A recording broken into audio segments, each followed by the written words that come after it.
예, 오늘은 합작회사 경영에서 그 공정성의 역할에 대해서 한번 살펴보도록 하겠습니다. 앞전에 그 소개해드린 논문에서 그 국제합작 투자 성과에 영향을 주는 요인들을 이렇게 쭉 나열해 봤었습니다. 그 중에서 하나가 이제 공정성입니다. 즉, 그 공정성은 성공적인 합작회사 경영의 수단이다. 이렇게 이야기할 수 있겠습니다.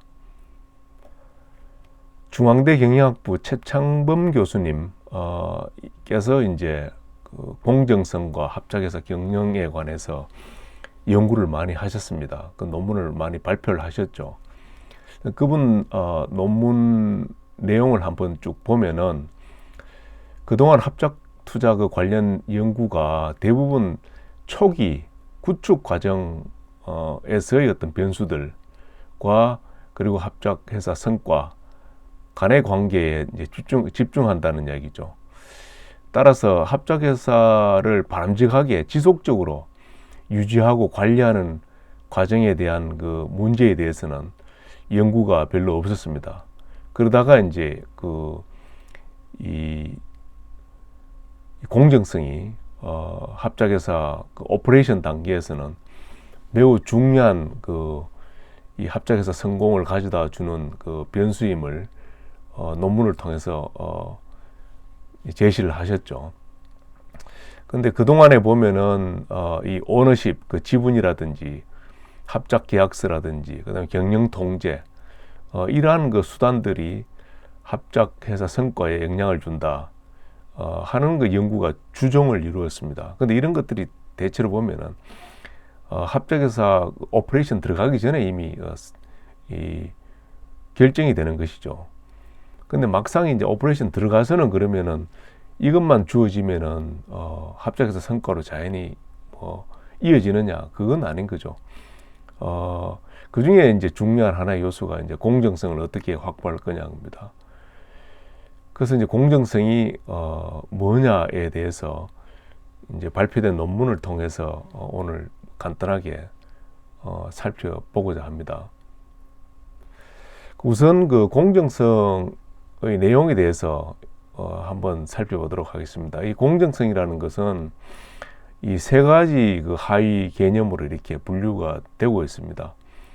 분배적으로 얼마나 그 공정성이 있는지, 그리고 절차적으로 얼마나 공정한지, 그리고 상호작용 측면에서, 즉 그 사람 간의 그 관계에서 얼마나 그 공정성이 있는지, 이 상호작용 공정성은 또 이제 그 정보 제공 측면에서 얼마나 공정한지, 그리고 대인 간의 어떤 그 공정성이 얼마나 있는지로 또 나눠집니다. 이렇게 공정성이 분류가 되고 있습니다. 그래서 이 첫 번째 분배 공정성이라는 것은 뒷장에도 보겠습니다만 아담스의 그 형평성 이론에 기초를 하고 있습니다. 그래서 개인들이 그 자신이 그 투입한 노력과 결과물의 비율을 그 동료들하고 이렇게 비교를 해서 공정성이 있다 없다를 지각을 하는 것이죠.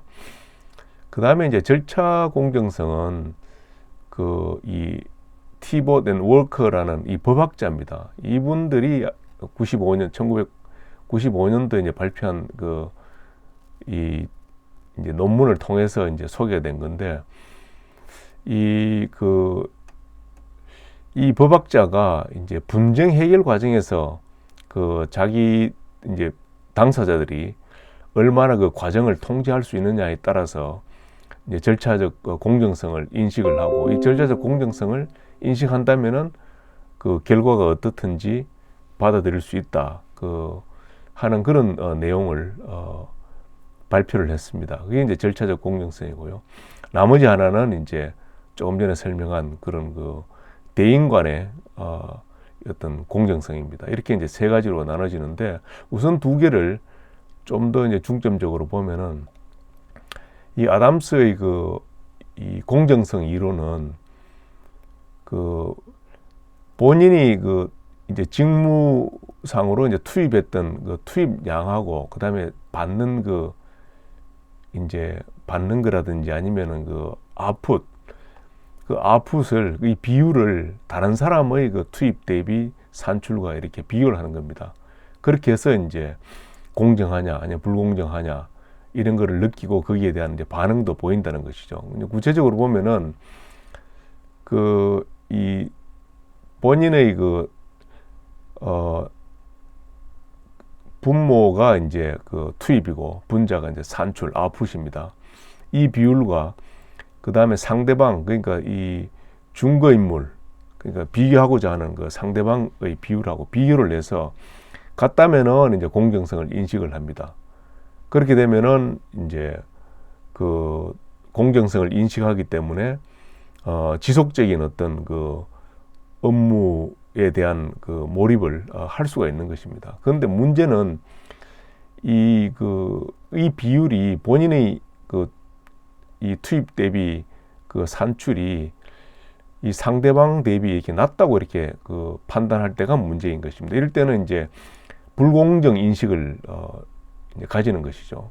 이 불공정 인식을 가지게 되면은 그 다음 행위는 어떠냐면은 과소 보상을 받는 데 대한 그 불공정 인식을 바로잡으려고 하는 반응을 보이는 것입니다. 예를 들어서 투입을 적게 한다든지 아니면 산출을 뭐 적게 한다든지 이런 그 반응을 보인다는 것이죠. 여기서 보면은 투입이라는 거는 이제 그 본인의 직무에 대한 노력과 그 경험, 교육 그 등이 이제 투입입니다. 산출은 이제 뭐 이렇게 투입한 거에 대해서 받는 그 임금이라든지 승진, 그다음 조직에서 인정, 그리고 이제 사무실 뭐 구석진 곳에 이제 좋은 자리에 배정받는 거 이런 게 다 포함되는 것이죠. 그렇다면은 이 불공정 인식을 할 경우에는 노력을 안 한다든지 아니면은 더 이상 그 교육에 대한 투자를 안 한다든지 이런 행위가 있던가 아니면은 이 본인이 그 투입해서 그 일으키는 어떤 그 이 생산의 품질을 저하시키는 행동을 한다든지 이런 어떤 반응을 보인다는 것이죠. 근데 참고로 이제 그 만약에 과다 보상을 받는다 그러면 이 역시도 불공정 인식이 있는데 이거는 이제 뭐 자기 합리화로 이제 이어지는 거죠. 이렇다고 해서 본인이 더 노력하거나 이런 게 아니라 나는 당연히 그런 과다 보상을 받을 수가 있어. 내가 하는 그 투입은 다른 사람들보다 더 양질이야. 뭐 이런 인식을 하는 거죠. 그래서 이건 그다지 조직에 뭐 특별하게 이제 플러스 요인을 뭐 이렇게 주는 건 아닙니다. 그래서 일단은 이렇게 이제 공정성 이론 그 분배 공정성의 어떤 모태가 이제 되었다고 이렇게 그 생각을 하시면 될 것 같습니다. 그 다음에 이제 절차적 공정성인데 절차 공정성은 아까도 이제 설명했지만 티봇과 이제 워커라는 이 법학자입니다. 이분들이 이 법원에서 어떤 그 최종 의사결정권자인 판사 또는 이제 그 중재 결정을 할 경우는 중재인이 이제 의사결정을 하는데 이러한 의사결정권자가 그 이제 프로세스에 대한 통제와 의사결정에 관한 통제 모두를 갖고 있을 때 하고 그 다음에 이 프로세스에 대한 통제를 분쟁 당사자에게 주는 경우를 나눠서 이렇게 분석을 합니다. 이게 무슨 이야기냐면은 이 의사결정권자가 의사결정을 하기 위해서는 그 분쟁 당사자들로부터 각종 이제 참고 자료를 이렇게 다 받아야 될 것입니다. 그러면은 그걸 보고 이제 의사결정권자가 판단을 하는데 그렇게 되면은 이 진실에 가까운 의사결정을 못 한다는 것이죠. 이 보다 많은 그 정보를 갖고 있는 쪽이 분쟁 당사자 쪽인데 이 분쟁 당사자가 충분한 의사 표시를 할 수 있게끔 해줘야, 즉 다시 얘기해서 분쟁 당사자가 이 프로세스에 대한 통제권을 가지도록 만들어줘야 이 의사결정권자가 진실에 가까운 판정을 할 수 있다는 것입니다. 그래서 뭐냐면은 이 절차적 모델이 분배적 공정성을 획득할 수 있다는 거죠. 그 의사결정권자가 프로세스 통제마저 한다면은 그것은 진실에 가까운 의사결정을 할 수가 없다. 그래서 이랬을 때 이 통제의 분산을 통해서 분쟁 당사자들의 주장은 뭐 더 적극적으로 펼칠 기회를 가지게 되는 것이고, 보다 더 중요한 것은 뭐냐면은 이렇게 했을 경우에 이 분쟁 당사자가 설령 본인들의 그 의사와 반대 방향의 그 의사결정권이 이루어지더라도 그것을 억셉트를 한다는 거죠. 수용을 한다는 거죠. 그게 중요한 겁니다. 그래서 이제 뭐 이 보면은 이렇게 그 분쟁 당사자들에게 적극적으로 펼칠 기회를, 그 프로세스 통제권을 준다 하더라도 그래도 이제 의사결정 통제는 뭐 당연히 여기서 가져야 되는 것이죠. 왜냐하면은 극도의 이해 충돌 상황이라도 분쟁은 반드시 뭐 해결해야 될 필요성이 있으니까 뭐 이렇게 뭐 나눠 가지는 것은 당연한 것입니다. 여하튼 여기서 중요한 것은 그 분배 공정성이라는 것은 절차 공정성을 가졌을 때 이게 그 확보 가능하다는 점을 처음으로 이제 제시한 겁니다. 이게 이제 그 조직 연구에 그 영향을 준 것입니다. 그 조직에서 그 임금 등의 어떤 결정을 이 분배적 그 공정성 가지고만 이렇게 그동안에 설명을 했었는데, 거기에 대한 그 이 수용을 절차적 공정성이 있어야 충분히 하더라 하는 그런 등등의 내용들이 쭉 그 연구 결과로 이렇게 쭉 이어지고 있습니다. 그래서 조직과 인사에서 이 절차 공정성에 대한 연구가 그 아주 그 광범위하게 이루어지는 계기를 이 티봇 앤 워커가 만들어줬다, 이렇게 보시면 될 것 같습니다. 그 다음에 이제 그 상호작용 공정성입니다. 근데 이 비젠 목이라는 이 학자가 이 대인관계에서 상대를 어떻게 대우하느냐의 문제는 이 절차적 어떤 구조적인 문제와 다르다 주장하면서 상호작용 공정성의 중요성에 대해서 소개를 했습니다. 그래서 아까도 얘기했지만 상호작용 공정성은 두 가지로 또 나눠질 수 있습니다. 정보 공정성과 대인 관련 공정성인데, 관리자가 종업원과의 관계에서 이 정보를 많이 줘야 된다는 것이죠. 이 정보를 많이 줄수록 이 종업원은 이 공정하게 대우받는다고 느끼는 것입니다. 그 다음에 대인 관련 공정성 역시 이제 종업원이 존중을 받아야 공정성을 느낀다는 겁니다. 그러니까 여기서 한 가지 주의해야 될 게, 앞에서 이야기한 이 분배 및 절차 공정성은 시스템 공정입니다. 그러니까 조직과 그 구성원 간의 그 관계입니다. 구성원이 조직에 대해서 공정성을 느끼느냐 안 느끼느냐는 분배적으로 절차적으로 공정성이 있느냐 없느냐, 즉 구조적인 어떤 공정성에 달려 있는 것입니다. 그런데 이 상호작용 공정성은 상사와 부하 직원 간의 공정성입니다. 이 조직과 그 구성원 간이 아니고, 그 시스템적 공정성이 아니고, 이 상호작용 공정성은 개인과 개인 간의 공정성입니다. 그 차이가 있는 겁니다. 그런데 문제는 뭐냐면은 그 개인과 상사와 부하 직원 간의 공정성이 분배 공정성, 절차 공정성, 즉 시스템적 공정성에 영향을 준다는 것입니다. 즉 다시 얘기해서 시스템적으로 분배적 공정성이 있고 절차적 공정성이 있다 손 치더라도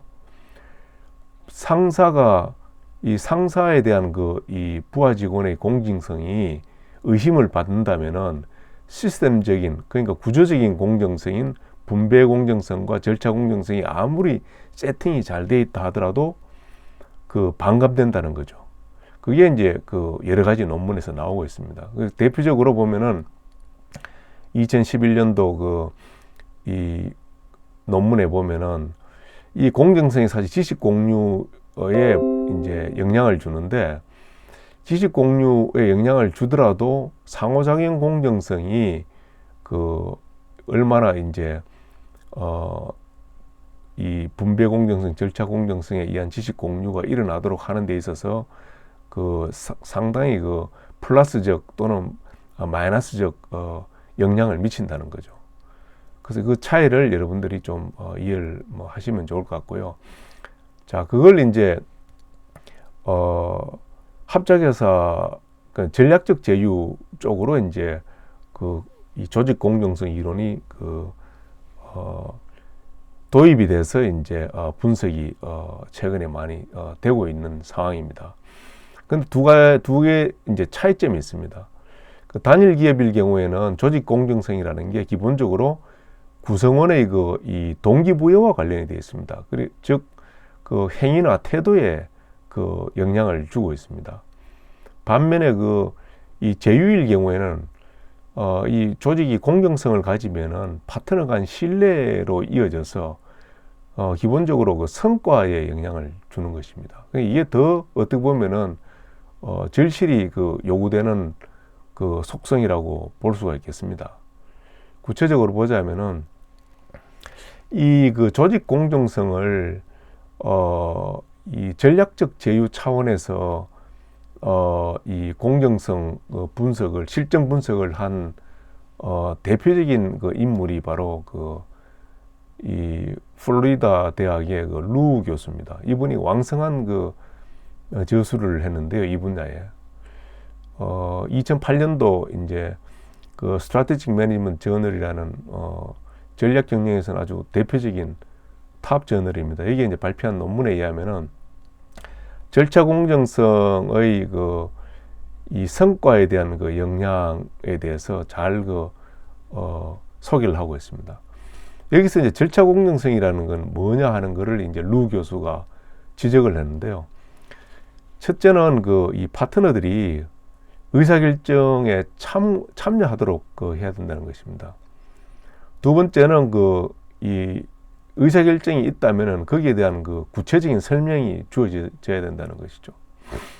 그 다음에 또 한 가지는 의사결정이 이루어지면은 그 의사결정이 의미하는 바가 뭔지에 대해서 각 파트너들 그리고 이제 주요 구성원들이 확실히 알아야 된다는 겁니다. 이해를 해야 된다는 겁니다. 그러니까 어떤 의사결정이 이루어졌다면은 그 의사결정으로 인해서 내가 해야 될 일이 뭔지 새로운 어떤 규칙과 규정이 정해졌다면은 그게 내가 합작회사에서 해야 될 일이 뭔지에 대해서 확실한 이해가 있어야 된다는 겁니다. 이 세 가지가 있어져야 절차적 공정성을 인식을 한다는 겁니다. 근데 이제 그걸 이제 중앙대 최창범 교수님은 이제 한국 환경에서 절차적 공정성에 대해서 설명을 하고 있습니다. 뒷장에서 소개를 하겠지만 여기서는 명확한 기대 대신에 절차의 투명성을 언급을 하고 있습니다. 그래서 절차의 투명성이 있어야 되고, 그러니까 양자가 이 의사결정의 절차에 대해서 확실하게 이해를 해야 된다는 것이죠. 이런 절차적 투명성과 그리고 의사결정에 적극적으로 참여할 수 있도록 해야 되고, 구체적 설명이 사후에 주어져야 되고, 이렇게 절차적 공정성이 있으면은 운영적 측면에서 성과가 있고 실질적으로 재무적 성과가 연결된다 하는 걸 실증적으로 밝혔습니다. 이 루 교수가. 그래서 운영 성과라는 건 뭐냐면은 노동 생산성이 높아진다든지 품질 관리 수준이 높아진다든지 기술 개발, 고객 서비스, 경영 효율성 등등에서 성과가 나아진다는 거죠. 절차적 공정성이 있으면. 그 다음에 이제 리턴 온 인베스트먼트, 수익률 면에서도 이제 높아진다는 겁니다. 그래서 이 루 교수의 연구를 한국에서 합작회사들에 대해서 실정 분석을 한 분이 바로 이제 중앙대의 최창병 교수님입니다. 이분이 이제 78개 국내에 있는 국제 합작 회사를 대상으로 해가지고 이 공정성이 이제 어떻게 신뢰에 영향을 주며 궁극적으로 이제 경영 성과에 영향을 주는지를 분석을 했습니다. 이 보면은 분배 공정성이라고 하는 거는 우리 최 교수님 설명에 의하면은 가시적인 것과 이제 가시적이지 않은 것으로 이제 분배 공정성을 생각해 볼 수 있다는 겁니다. 그러니까 우리가 가시적으로 볼 수 있는 것은 로열티나 배당이나 이전 가격 이 세 가지가 이제 주된 묶음인데 이걸 한 묶음으로 봐야 된다는 것이죠. 로열티, 배당, 이전 가격을 통한 어떤 이득. 그런데 이제 그 중요한 것은 이 눈에 보이지 않는 그 비재무적인 성격의 분배도 있다는 것입니다. 대표적인 경우가 이제 그 학습입니다. 학습. 그리고 이제 그 랩테이션, 이런 것도 이제 그러니까 평판이 높아지는 거, 이런 것도 이제 얻을 수 있는 혜택에 해당되는 거죠. 이건 사실 측정할 수가 없는 것입니다. 궁극적으로 이제 분배 공정성이라는 거는 인식을 통해서 그 퍼셉션 차원에서 이제 그 판단할 수밖에 없는 성격인 것이죠. 그 다음에 이제 절차 공정성은 절차적으로 이제 어떻게 이제 공정한 거냐 하는 부분입니다. 이 부분은 나중에 측정을 어떻게 할 거냐 하는 부분을 뒷장에서 소개할 텐데 그때 자세히 보도록 하겠습니다. 그 다음에 상호작용, 그러니까 서로 대인관계 존중을 하느냐, 정보를 충분히 주느냐, 이런 것들이 파트너 간의 신뢰에 이제 영향을 주고, 이렇게 해서 궁극적으로 성과가 높아진다는 이런 이 연구 모형을 가지고 실证분석을 했는데, 이건 사실 기각이 됐습니다. 통계적으로 유의하지 않다. 그러니까 절차 공정성이 이제 매우 중요하다는 거죠. 궁극적으로 얘기해서. 그리고 이제 이 서로 존중하는, 뭐 이런 그 상호작용 공정성이, 궁극적으로 성과에 영향을 준다. 이런 논문 내용이 있었습니다. 근데 여기서 아까 이야기했다시피 이제 변수 측정을 어떻게 하느냐를 보면은, 각 그 공정성, 세부 항목이 어떤 게 들어가느냐 하는 거를 볼 수가 있습니다. 분배 공정성 내용에는 경영자원, 기여도를 이 재무 성과 분배하는 데 있어서 잘 반영하느냐, 또 그 다음에 파트너들이 노력한 것, 그다음에 헌신한 것, 이게 이제 재무적 성과 분배에 잘 반영이 되느냐 하는 걸 가지고 측정을 했고요. 절차 공정성은 이제 루 교수와 이제 마찬가지입니다. 그러니까 첫 번째가 보이스를 가지느냐, 파트너가 의사결정에 적극적으로 참여할 수 있는 기회가 주어지느냐.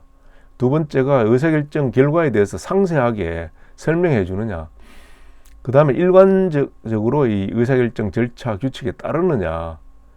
그러니까 첫 번째는 뭐냐면은 이 투명성이 있느냐입니다. 그러니까 이 의사결정 과정을 합작해서 양측 파트너들이 잘 파악하고 있느냐. 이거는 어떻게 보면은 루 교수가 이야기한 기대의 명료성하고도 이제 연결된다고 볼 수가 있어요. 의사결정이 이렇게 주어지면은 그게 각 구성원들에게 의미하는 바는 뭐며 내가 해야 될 일이 뭐냐 하는 것은 의사결정 이 내용에 대해서 잘 파악하고 있다, 이렇게 볼 수 있는 것이기 때문에 뭐 이렇게 연관이 된다고 볼 수 있겠습니다. 상호작용 공정성은 소통, 그리고 정보 제공, 뭐 정보 공정성을 의미하는 것이죠. 그 다음에 상호 존중하는 태도, 뭐 이런 것들을 가지고 측정을 했습니다.